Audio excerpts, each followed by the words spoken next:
बिस्मिल्लाहिर्रहमानिर्रहीम अस्सलाम वालेकुम नाज़रीन, आप यूट्यूब और फेसबुक चैनल देख रहे हैं। मैं राना उज़ैर हूँ। नाज़रीन, ये बड़ा इंपॉर्टेंट वीलॉग है। कल का दिन पाकिस्तान की सियासत में बहुत अहम होगा, क्योंकि कल अहम तरीन फैसले 29 मई को डिस्ट्रिक्ट एंड सेशन अदालत इस्लामाबाद जो है वो इद्दत निकाह केस में इमरान खान और बुशरा बीबी की सज़ा की अपीलों के खिलाफ जो है फैसला सुनाने जा रही है। और ऑडियो लीक्स कमीशन के खिलाफ कल इस्लामाबाद हाई कोर्ट में जो है वो कुछ अहम तरीन समातें हैं। और शायर अहमद फराद के हवाले से sector commander Islamabad major Faheem Raza साहब जो है उनको इस्लामाबाद हाई कोर्ट में तलब किया गया है, लेकिन उन्होंने वहाँ पर जाने से इनकार करने का फैसला किया कि वहाँ पर वो पेश नहीं होंगे। और NA-47 इस्लामाबाद में जो धांधली का केस है इस्लामाबाद हाई कोर्ट में इलेक्शन ट्रिब्यूनल ने, उसकी कल अहम तरीन समात है। और वहाँ से भी पाकिस्तान मुस्लिम की नमाज को कुछ बहुत बड़ा डेंट पड़ सकता है। तो कुछ बड़ी खबरें इस वक्त सामने आ रही हैं और जो ताकतवर हल्के हैं वहाँ पर भी हलचल मची हुई है। GHQ से आज एक बहुत बड़ी ब्रेकिंग न्यूज़ सामने आई है। वो ब्रेकिंग न्यूज़ है क्या कि आर्मी चीफ साहब ने जनाब डंडा उठा लिया है और इमरान खान को ठिकाने लगाने का प्लान इस वक्त सामने आया है। ये तमाम डिटेल्स आपके सामने आज के इस वीलॉग में आपको बताऊंगा कि आखिर इस वक्त GHQ में होने क्या जा रहा है। आज GHQ में मुल्क भर में छुट्टी, लेकिन GHQ में आज अहम तीन मुलाकातें और फिर कल का दिन और फिर तकरीबन 72 घंटे लगातार वहाँ पर कुछ अहम तरीन मुलाकातें होती रहेंगी। किस किस की मुलाकातें, क्या होने जा रहा है, ये तमाम डिटेल्स आपको बताऊंगा। और फिर जनाब इस वक्त मियां नवाज शरीफ साहब की दोबारा से रीलॉन्चिंग हुई है, सबके औसान खत्म हुए हैं, इमरान खान ने इन सबको हवास पाख्ता कर दिया है।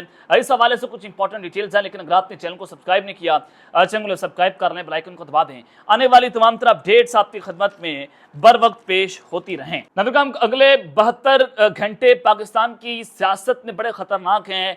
इद्दत निकाह केस, शायर अहमद फराद लापता केस, उसमें भी नाब सेक्टर कमांडर्स को बुलाया जाना, और फिर कल जस्टिस मोहसिन अख्तर कियानी साहब की जानिब सबकी नजरें जो हैं वो लगी हुई हैं कि वो क्या करेंगे। और फिर इमरान खान साहब के ऊपर इद्दत निकाह केस जो है वो खत्म हो गया है। 28 मई को छुट्टी इस वजह दी गई कि साइफर केस का आज फैसला था और फिर उसको लंबा लगाया गया कि खान के ऊपर नए केसेस बनाकर उनको जेल के अंदर डाला जाएगा। एक पूरे प्लानिंग के मुताबिक स्टेप बाय स्टेप जो है उनके खिलाफ चला जा रहा है। और इमरान खान का इस जो बयानिया है वो भी बहुत खतरनाक होता चला जा रहा है। अगर आप इस सारे माहौल को समझने की कोशिश करें कि इमरान खान साहब ने लड़ाई लड़ने का ऐलान कर दिया है, वो तबले जंग बजा बैठे, कश्तियाँ उन्होंने जला दी हैं। और अब उनको पहले भी ये वार्निंग दी गई थी, आज़ाद सैयद सहाफ़ी हैं, उनके जरिए पैगाम पहुंचाया गया था कि अगर इमरान खान अपनी रेड लाइन क्रॉस करते चले जाएंगे और वो पीछे नहीं हटेंगे तो उनका वो अंजाम होगा जो जुल्फ़िकार अली भुट्टो का अंजाम हुआ था। तो तारीख जो है वो कभी हमेशा वो जनाब रिपीट होती रहती है, तारीख को भूलना नहीं चाहिए। तो तारीख अगर आप देखें तो जुल्फ़िकार अली भुट्टो साहब जिनको भी फांसी के फंदे पर लटका दिया गया था, तो इमरान खान साहब को भी फांसी की जो है वो एक ये पैगाम पहुंचाया गया था। अब जनाब ये बड़े खतरनाक तरीन अगले 72 घंटे हैं। आज मियां नवाज साहब की रीलॉन्चिंग हुई है। सबसे पहले उस पर बात कर लेते हैं कि मियां नवाज शरीफ साहब की सबसे पहले जो रीलॉन्चिंग हुई थी वो जनाब जब मीनार पाकिस्तान में उन्होंने एक शानदार जलसा किया था, जिसमें उन्होंने कबूतर जो हैं वो उड़ाए थे और उनके बाद उनका नाम जो है कबूतरबाज रख दिया गया था। बहुत सारे लोगों ने उनका मजाक उठाया कि एक बहुत बड़े लीडर उनको ये जेब नहीं देता था कि मियां नवाज साहब पाकिस्तान आकर ये करेंगे। लेकिन अब उनकी सियासत जो है वो ज़मीन बोस हो चुकी है। वो पाकिस्तान की सियासत से उनको इमरान खान ने इर्रेलेवेंट कर दिया है। वो सारे के सारे लोग इस वजह से खौफजदा हैं कहीं इमरान खान ना आ जाए। पहली रिलॉन्चिंग जो है उनकी तब की गई मीनार पाकिस्तान जलसे में कि इनकी पॉपुलैरिटी होगी, इनकी वेव होगी। और फिर आपने देखा कि 8 फरवरी को उस जलसे के बाद पाकिस्तान की आवाम ने इनके तमाम तरह प्लान्स के ऊपर पानी फेर दिया था, रंदा फेर दिया था। आवाम ने एक खामोश इनकलाब पाकिस्तान के अंदर जनाब बर्पा किया था। अब दूसरी रीलॉन्चिंग जो है वो आज मियां नवाज शरीफ की जो है वो दोबारा हुई है कि उनको पार्टी का सदर बनाया गया है। और मंसूर अली खान साहब ने इसमें बड़ा दिलचस्प किस्म का तबसरा किया। उन्होंने कहा कि 2024 में मियां नवाज शरीफ ने शायद ये पहला इलेक्शन जीता है। बड़ा दिलचस्प किस्म का उनका ये तबसरा भी है। तो जनाब ये आज दोबारा जो उनकी रीलॉन्चिंग हुई है तो उस पर मैं आपके सामने कुछ इंपॉर्टेंट खबरें भी रख देता हूँ कि आज मियां नवाज शरीफ साहब ने सदर मुंतखब होने पर ये बिला मुकाबला सदर मुंतखब हुए। तो चीफ जस्टिस कादी फारिस साहब को बुलाकर मियां नवाज शरीफ को पूछें, जब बैरिस्टर साहब ने बताया था अदालत में खड़े होकर कि जनाब बैरिस्टर गौहर अली खान साहब जो हैं बिला मुकाबला पार्टी के चेयरमैन मुंतखब हो गए, आपने कहा था कि जमहूरियत की कुछ चीज़ का नाम होती है, ये होता है वो होता है। पार्टी से बल्ले का निशान आपने वापस ले लिया, आपने पार्टी को बल्ले का निशान नहीं दिया। इस बिना पर कि आपने कहा कि एक शख्स जो है वो बिला मुकाबला पार्टी का चेयरमैन मुंतखब हो गया। मियां नवाज शरीफ साहब पार्टी के बिला मुकाबला सदर मुंतखब हुए हैं, आपने यहाँ पर मार्शल लगा दिया पार्टी के ऊपर। क्या उनको बुलाकर चीफ जस्टिस कादी फाइज ईसा साहब पूछेंगे कि आप कैसे बिला मुकाबला मुंतखब होंगे? यानी कि मुल्क में तो ये दोहरा निज़ाम चलाया गया कि आपने एक शख्स को दीवार से लगाने के लिए हर घटियापन की इंतहा कर दी, आपने एक शख्स को दीवार से लगाने के लिए जो कुछ किया वो सब कुछ आपके सामने। तो जनाब मियां नवाज शरीफ साहब कहते हैं कि नून लीग ने साकिब निसार का फैसला आज रद्दी की टोकरी में डाल दिया है। मरीम नवाज पार्टी के लिए जेल में गई मगर असूलों पर समझौता नहीं किया। और उन्होंने कहा कि इमरान खान पर सच्चे केसेस बनाए गए, तहरीक इंसाफ के बानी चेयरमैन के खिलाफ कौन सा केस छूटा है? अगर आप मियां नवाज शरीफ साहब कहते हैं कि इमरान खान के पर सच्चे केसेस जो हैं बनाए गए, आप अपने जनाब सियासी मशीद को बुलाएं, राणा सनाउल्लाह साहब को जो आपके बड़े करीब हैं, वो कहते हैं कि इमरान खान पर जितने भी केसेस बनाए गए हैं वो सारे झूठे केसेस हैं, वो अदालतों में स्टैंड नहीं करेंगे और इमरान खान साहब उनमें उनको रिहाई मिल जाएगी। आपकी अपने पार्टी के शख्स से बात कर रहे हैं, सियासी मशीर है मियां शहबाज शरीफ साहब का, उनको बुलाकर पूछेंगे आप झूठे हैं या मियां नवाज साहब झूठे हैं? और फिर जनाब उन्होंने कहा कि उनके खिलाफ सारे केसेस मेरिट और कानून के मुताबिक बनाए गए हैं, तो लिहाजा वो जो है वो अपने केसेस का सामना करें। तो फिर आप उनको आने दीजिए, वो आपको मेरिट भी बताएगा, वो आपको कानून भी बताएगा और आपको बताएगा कि फिर सियासत कैसे होती है। जिस दिन इमरान खान साहब ने अपना पहला पाँव अडयाला जेल के बाहर रख दिया तो फिर सियासत में एक ही नाम गूंजेगा, उसका नाम इमरान अहमद खान न्यासी होगा। आज इमरान खान साहब ने इन सबको इररेलेवेंट कर दिया। किसी ज़माने में ये ज़माने की बात न करें, ये आप अगर 16-17 में जाएं, 18 तक भी देखें तो या 18 के बाद भी देखें तो मियां नवाज शरीफ साहब जो है टीवी पर उनका हर वक्त कोई ना कोई तबसरा हो रहा होता था, कोई ना कोई जनाब बात हो रही होती थी।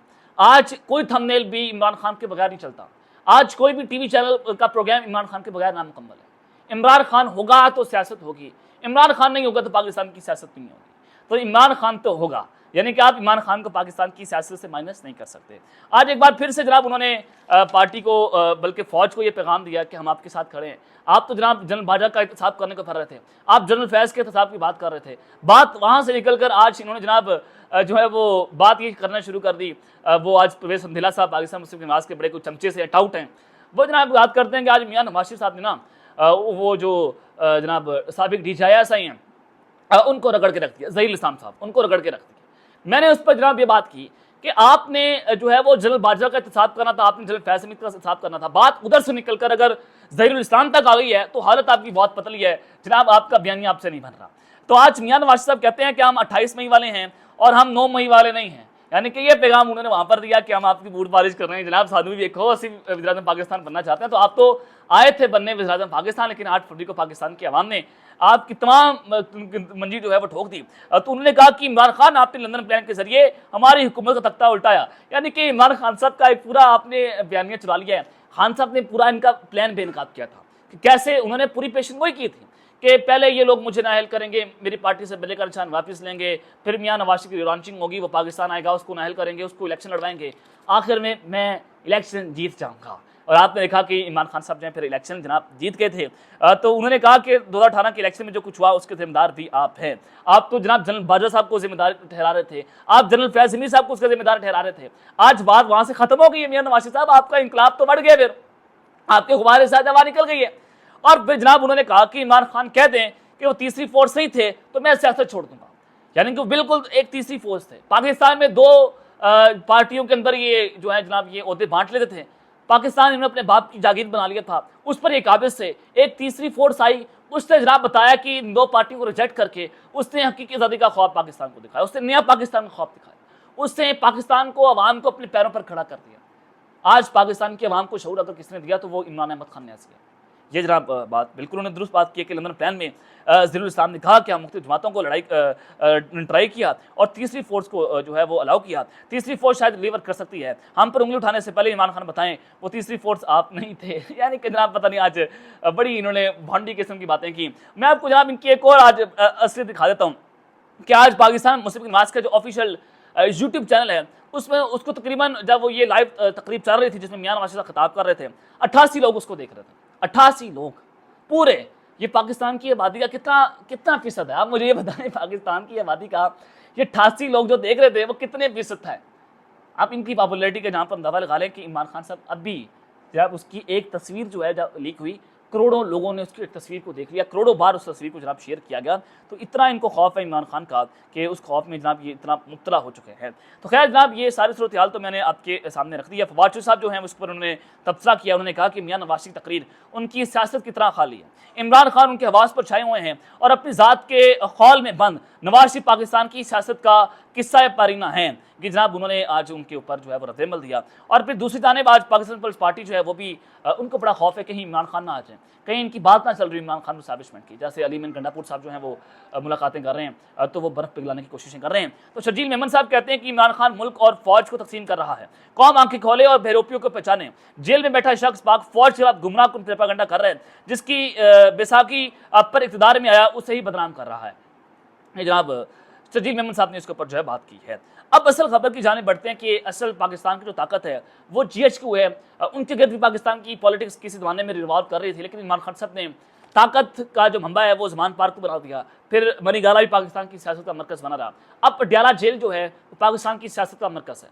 कौम उसी जानिब देखती है, कौम वहाँ से देख रही है कि वहाँ से क्या बात हो रही है, खान साहब क्या बात कर रहे हैं, फिर कौम उसको फॉलो करना शुरू कर देती है। जैसे जनाब उन्होंने बात की कि हमूद रहमान कमीशन रिपोर्ट पढ़ें, पूरी सोशल मीडिया पर एक ट्रेंड बना हुआ कि हमूद रहमान कमीशन रिपोर्ट, गद्दार कौन है, जनरल जैजा की बात हो रही है, जनरल मुजीब की बात, शेख मुजीब की जो है बात हो रही है। तो जनाब GHQ में सिर्फ हलचल मची हुई है। इमरान खान साहब ने आसिम अली साहब ने डंडा उठा लिया है और इमरान खान को इसे ठिकाने लगाने का प्लान क्या है ये मैं आपके सामने जो है वो रखता हूँ। मैंने अपने पिछले व्लॉग में भी आपको बात की कि GHQ में 2 रोज़ा कोर कमांडर्स कॉन्फ्रेंस मैंने बताया था कि तलब हुई है, लेकिन अब जराए ने एक और बड़ी खबर दे दी है कि आज से 2 रोज़ा फॉर्मेशन कमांडर्स कॉन्फ्रेंस, जिसमें तमाम तर जितने भी जर्नल हैं फौज के उन तमाम को वहां पर तलब कर लिया गया है। ये बड़ी इंपॉर्टेंट है, इसकी टाइमिंग बड़ी इंपॉर्टेंट है कि इमरान खान का जो फौज मुखालिफ बयानियां हैं वो एक जानिब है और फिर इमरान खान और इस्टेब्लिशमेंट की लड़ाई है, बड़ी खतरनाक लड़ाई है। खान साहब बार बार जो शेख मुजीब से तशबीह दे रहे हैं कि 1971 जैसे हालात हैं कि आप मेरा मैंडेट तस्लीम नहीं कर रहे, तो इसके ऊपर जो है वो अब फौज अपना रद्दमल देगी। और इससे पहले भी कोर कमांडर्स कॉन्फ्रेंस सिर्फ 1 रोज़ा हुई थी, अब 2 रोज़ा फॉर्मेशन कमांडर्स कॉन्फ्रेंस हो रही है और उसके तीसरे रोज जो है वो जनाब कोर कमांडर्स कॉन्फ्रेंस भी होगी। ये 3 दिन लगातार तमाम फौजी जर्नैल जो इकट्ठे बैठेंगे। फॉर्मेशन कमांडर्स कॉन्फ्रेंस के बाद तकरीबन सैकड़ों वहाँ पर लोग बैठे होंगे, सैकड़ों फौजी अफसरान बैठे होंगे। फिर उसके बाद जो चौथी के कोर कमांडर्स होंगे वो जनाब बैठेंगे, फिर वो अहम तरीन फैसला करेंगे। इस दौरान कुछ तकर्रियाँ होनी हैं, कुछ तबादले होने हैं, यानी कि DJI नदीम मुजम साहब जो हैं उनका टाइम पीरियड शायद पूरा हो जाए और मेजर जनरल फैसल नसीर साहब वो शायद ऊपर आ जाएँ और फिर उधर से कुछ ब्रिगेडियर्स की जो है जो वहाँ पर मेजर जनरल के रैंक्स पर ट्रांसफर पोस्टिंग हो सकती है। सेक्टर कमांडर इस्लामाबाद की फिर कुर्सी खाली हो जाएगी, शायद ब्रिगेडियर फ़हीम रज़ा जो सेक्टर कमांडर इस्लामाबाद है उनको DGCISI बनाया जा सकता है, जो ज़राए बता रहे हैं। तो कुछ पोस्टिंग जो है वो भी होनी है, कुछ जनाब ट्रांसफरिंग भी होनी है और ये खालिस्तान फौजी सरगर्मी है, लेकिन इसके बावजूद पाकिस्तान की सियासत में फौजी सरगर्मियों के साथ जो है पड़ा करते हैं। तो लिहाजा ये हंगामी इजलास तलब किया गया कि एक तरफ तो इमरान खान और मिलिट्री इस्टेब्लिशमेंट खड़ी हुई है और दूसरी जानिब मिलिट्री इस्टेब्लिशमेंट और जुडिशरी इस्टेब्लिशमेंट भी खड़ी हुई है और खान साहब का बयानिया है। तो इमरान खान को अब ठिकाने कैसे लगाना है, तो ये इजलास बड़ा इंपॉर्टेंट है और अगले 72 घंटों का इंतजार किया जाए कि अगले 72 घंटों में ISPR इसके ऊपर क्या प्रेस रिलीज जारी करता है, तो उसके मुताबिक पाकिस्तान की सियासत की हवाएं चलना जो है वो शुरू हो जाएंगी। अब तक के लिए इतना ही, अपना ख्याल रखिएगा और संग भी ख्याल रखना है। अल्लाह ने के बाद पाकिस्तान जिंदाबाद।